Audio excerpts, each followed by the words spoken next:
हिंदुस्तान के 100 से ज्यादा जिले इस वक्त पानी में डूबे हुए हैं। देश की 24 नदियां इस वक्त तबाही मचा रही हैं। देश के 50 डैम पूरी तरह से लबालब भरे हुए हैं और इनसे लगातार पानी भी छोड़ा जा रहा है।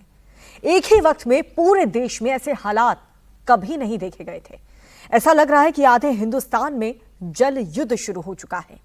दिल्ली से लेकर पंजाब तक और यूपी से लेकर राजस्थान तक वाटर इमरजेंसी का सायरन नॉन स्टॉप बज रहा है।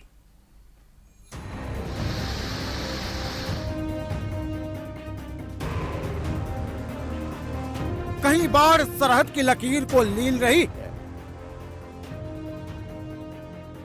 कहीं बाढ़ के अतिक्रमण से गांव खाली हो गया है, कहीं बाढ़ के पानी में कार बह रही है,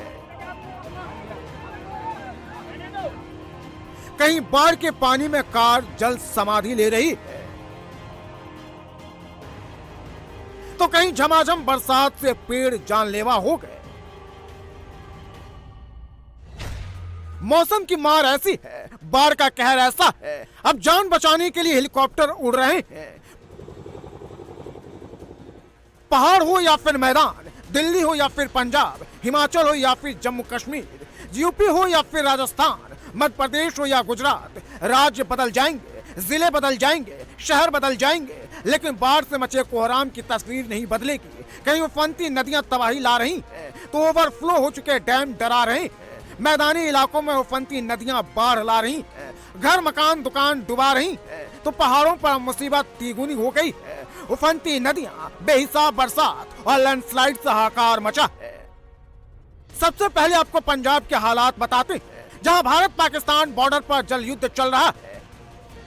यह पंजाब का फाजिल्का है, जहां कहीं भी जमीन नजर नहीं आ रहा है।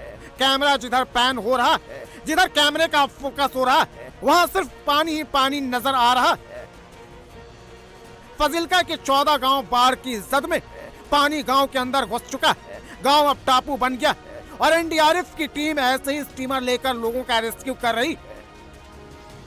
हालात इतने खराब हैं कि पूरा गांव खाली हो गया है और जो लोग बचे हुए हैं वो भी गांव छोड़ने की तैयारी में है।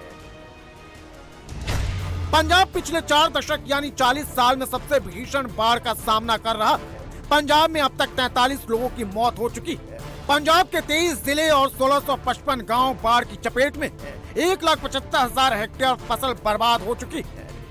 अब आपको पंजाब की एक और तस्वीर दिखाते हैं, जहां किसान बाढ़ से अपनी फसल बचाने के लिए खुद ही बांध बना रहे हैं। यह पंजाब का फिरोजपुर है और ये जो फेंसिंग दिख रही है भारत और पाकिस्तान के बीच की सरहद है। इस तरफ हिंदुस्तान है और उस तरफ पाकिस्तान, लेकिन बॉर्डर पर ऐसी बाढ़ आई है, सतलुज और रावी ने ऐसी तबाही मचाई है कि पंजाब में कई किलोमीटर लंबी फेंसिंग बाढ़ से क्षतिग्रस्त हो गई है।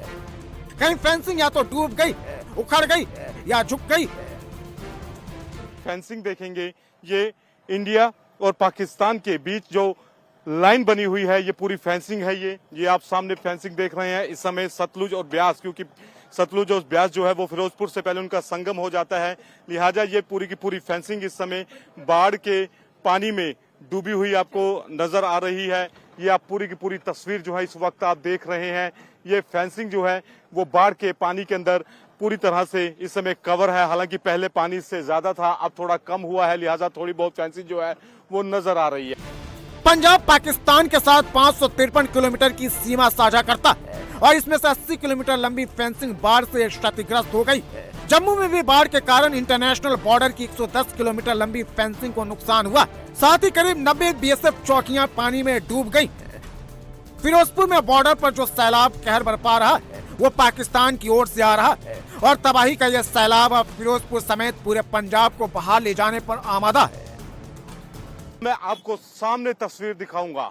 ये सामने जो आप तस्वीर देख रहे हैं, ये दरअसल पाकिस्तान की पोस्ट है। बंकर्स नजर आ रहे हैं। यहाँ पे पाकिस्तान के रेंजर्स जो हैं वो यहाँ पर रहते हैं और पूरा का पूरा एरिया देखिए, भारत की तरफ सूखा है और पाकिस्तान की तरफ बाढ़ से हाहाकार मचा हुआ है। यहाँ के जो लोकल निवासी हैं, जो आसपास के गांव के रहने वाले, उन्होंने बताया कि ये लोग तो बहुत पहले ही अपना गांव खाली कर जा चुके हैं और जो चौकी है वो भी पूरी तरह से पानी के अंदर घिरी हुई है। बीच बीच में पाकिस्तानी रेंजर्स, वो सामने आप जो पेड़ देख रहे हैं, ये ये जो पेड़ है यहाँ तक अपनी नाव पर आते हैं, क्योंकि उसके आगे भी कुछ हिस्सा जो है वो इंडिया का है, और वहां पर नाव से गश्त करते हैं और फिर वो वापस लौट जाते हैं। यहाँ पे पाकिस्तान रेंजर्स नाव के जरिए गश्त कर रहे हैं। ये जो आप इधर सामने ट्रांसफार्मर देख रहे हैं, ये भारत की जद में है, आखिरी ट्रांसफार्मर है ये, मैं ऐसे कह सकता हूं, क्योंकि इसके आगे पाकिस्तान की जद जो है वो शुरू हो जाती है। उनके सामने सोलर पैनल लगे हैं, उसके आगे एक घर भी नजर आ रहा है जो पूरी तरह से पानी के अंदर घिरा हुआ है। तमाम ऐसे इंफ्रास्ट्रक्चर जहां जहां तक कैमरे की नजर जा रही है, मैं अपने कैमरा पर्सन से कहूंगा। पंजाब में सतलुज और ब्यास ने तबाही मचाई हुई है, तो दिल्ली में यमुना का कहर कम होने का नाम नहीं ले रहा।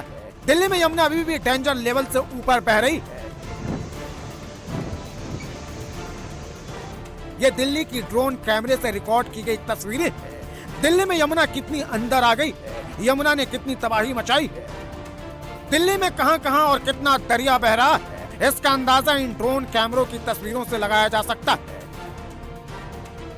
मदनपुर खादर इलाके में हम मौजूद हैं, जहां की ये विश्वकर्मा कॉलोनी है, और देखिए किस तरह से यहाँ पर सभी घर डूब चुके हैं। ये देखिए तमाम आपको घर डूबे हुए नज़र आएंगे। पानी कई फीट का भर चुका है। यहाँ पर लोगों को रेस्क्यू किया जा रहा है एनडीआरएफ की टीम के ज़रिए, और मैं आपको बता दूं अब तक के कई 100 परिवार एनडीआरएफ की टीम ने यहाँ से निकाल भी लिए हैं और सुरक्षित स्थान पर पहुँचा भी दिए हैं। देखिए किस तरह से ये जो पानी है उसमें घर आपको डूबे हुए नज़र आएंगे दूर दूर तक के, जहाँ भी आपको नज़र जाएगी वहाँ पर बस पानी ही पानी आपको नज़र आएगा। एनडीआरएफ की टीम कई घंटों से यहाँ पर युद्ध स्तर पर लगी हुई है और लोगों को यहाँ पर बचा रही है। यमुना का जलस्तर पहले के मुकाबले थोड़ा कम हुआ है, लेकिन अभी भी यमुना खतरे के निशान से ऊपर बह रही है। ओखला और वजीराबाद बैराज से लगातार पानी छोड़ा जा रहा है। ऐसे में दिल्ली में यमुना का पानी लगातार अंदर की ओर आ रहा है। North east Delhi, east Delhi और साउथ ईस्ट दिल्ली के कई इलाकों में हालात बिगड़ते जा रहे हैं। दिल्ली के गढ़ी Mandu, Sonia Vihar, Yamuna Bazaar, monastery market, civil lines, ISBT, Kashmiri gate, Usmanpur और बदरपुर जैसे इलाकों में पानी लगातार बढ़ता जा रहा है। यमुना सिर्फ दिल्ली में ही तबाही नहीं मचा रही है, यमुना का कहर यूपी में भी दिख रहा है। दिल्ली से सटे इलाकों में यमुना का पानी पहुंचना शुरू हो गया है। नोएडा में भी अलर्ट जारी हो गया है, लेकिन सबसे ज्यादा तबाही यमुना मथुरा में मचा रही है।